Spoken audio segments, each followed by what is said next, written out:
Blue and red lights pulsed across the cabin's wooden walls, carving restless shadows that prowled through the early dawn. I stood on the porch, coffee mug warming my hands, as two officers trudged up the path. Behind them hovered a woman in her 50s, arms folded, lips tight, eyes gleaming with triumph. Her beige pantsuit was the color of authority gone stale, and her immaculate bob bounced with every sharp nod toward my door. "That's him, officers. The trespasser," she declared, voice slicing through the morning stillness. "I told you, he broke in last night. This property's been empty for months." And suddenly this man appears, claiming ownership. "I'm the HOA president of Pine Ridge Estates, and I know every single homeowner here." The lead officer, tall with gray streaks at his temples, approached me carefully. "Sir, we received a report of a possible burglary in progress. May I see some identification?" I reached into my wallet and handed him my driver's license, along with another card tucked just behind it. His partner swept a flashlight along the porch rail, searching for any sign of forced entry. That of course wasn't there. The officer studied my license, then paused when he saw the second card. His eyes flicked up at me, widened slightly, and then shifted toward the woman who was now tapping her foot with theatrical impatience. "Ma'am," he said evenly, "do you know who this man is?" Her smug grin faltered. "I don't care who he says he is. He's on HOA property without permission." The officer's tone changed immediately. "Ma'am, this is Daniel Morrison, Senior Compliance Officer for the State Real Estate Commission." Her face drained of color in an instant. It had all started just 3 days earlier. My mother had called to tell me that Uncle Robert had passed away. Amid the grief came the unexpected news that he'd left me his lake cabin in Pine Ridge Estates. I'd only visited once as a teenager nearly 20 years ago, but the memory had lingered, quiet pine-scented summers by the water. The estate attorney sent me the deed and keys, confirming everything was current and legal. After months of dealing with endless property disputes in the city, I decided to take a break and spend a night at the cabin. It was supposed to be peaceful, a way to remember my uncle and escape the bureaucratic chaos of my job. The 3-hour drive through twisting mountain roads felt almost cleansing, and I arrived just as the sun slipped behind the trees. The cabin was exactly as I remembered. Small, warm, with knotty pine walls and a stone fireplace that still carried the faint scent of old smoke. I unpacked some essentials, lit a fire, and sat down with a book and a glass of wine. By 10, I was asleep, lulled by the rhythmic chirping of crickets and the soft ripple of the lake. Then came the pounding. Not a polite knock, but an angry, relentless banging that dragged me from sleep around 7 o'clock a.m., groggy, still half-dressed from the night before.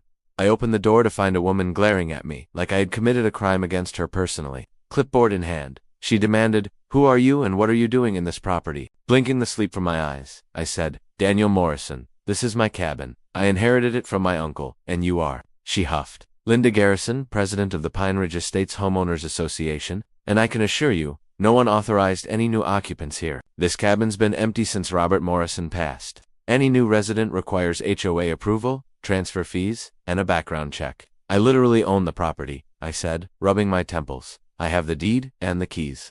My uncle left it to me in his will." "That's not how it works here, mister," she snapped, waving her clipboard like a weapon. "We have strict covenants in Pine Ridge Estates. You can't just show up and claim a residence.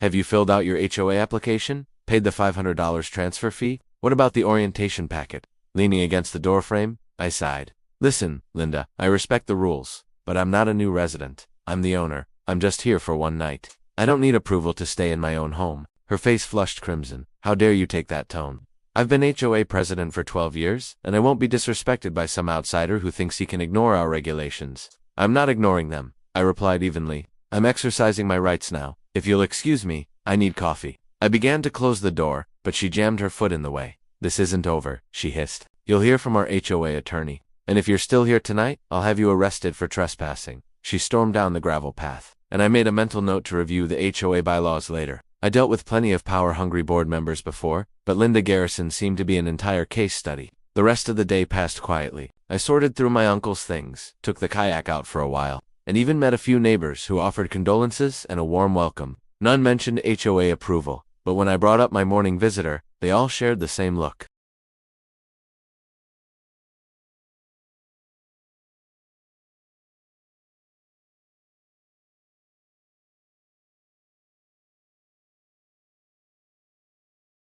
"Oh, you met Linda?" said Tom, from 2 cabins down with a laugh. "Yeah, she's thorough." Tom laughed and shook his head. "She once tried to fine me for using the wrong shade of brown on my deck stain. I had to show her the approved color chart with the paint can in hand before she finally backed down." That evening, I grilled burgers on the deck, watching the sunset spread orange and violet streaks across the lake. It It was shaping up to be another calm night until two pairs of headlights appeared at the end of my drive. The police cars rolled to a stop beside my cabin, and I stepped out to meet them, still holding my coffee mug from dinner, which brought us once again to this moment. Linda Garrison's confident smirk evaporating as the officers read my name and title. The lead officer returned my ID, his tone firm but measured. "Ma'am, could you explain exactly what crime you're reporting here?" Linda blinked, taken aback. "He's trespassing. This property requires HOA approval for occupancy, and he doesn't have it. But he owns the property," the officer said slowly, like explaining something to a stubborn child. "You can't trespass on your own land. The HOA has rules." She shot back, her pitch rising. "He hasn't paid fees, filled out forms, or those are civil issues." "Ma'am, not criminal," interrupted the second officer. "You called 911 to report a burglary. That's a serious accusation." I decided to step in. "Officers, I can show you the deed and estate paperwork if it'll help clear this up. Everything's properly filed with the county, and taxes are current."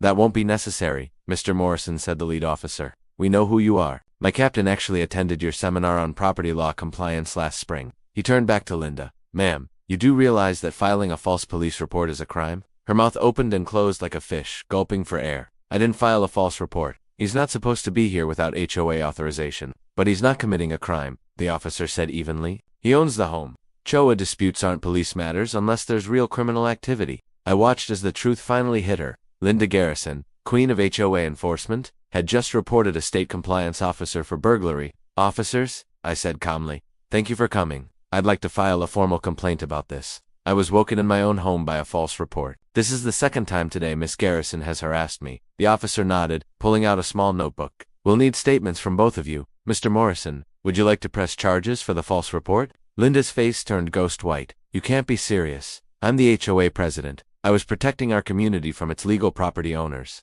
I asked dryly. The next hour passed with statements, signatures, and frantic phone calls. Linda rang her husband, someone she called our HOA attorney, and half the board.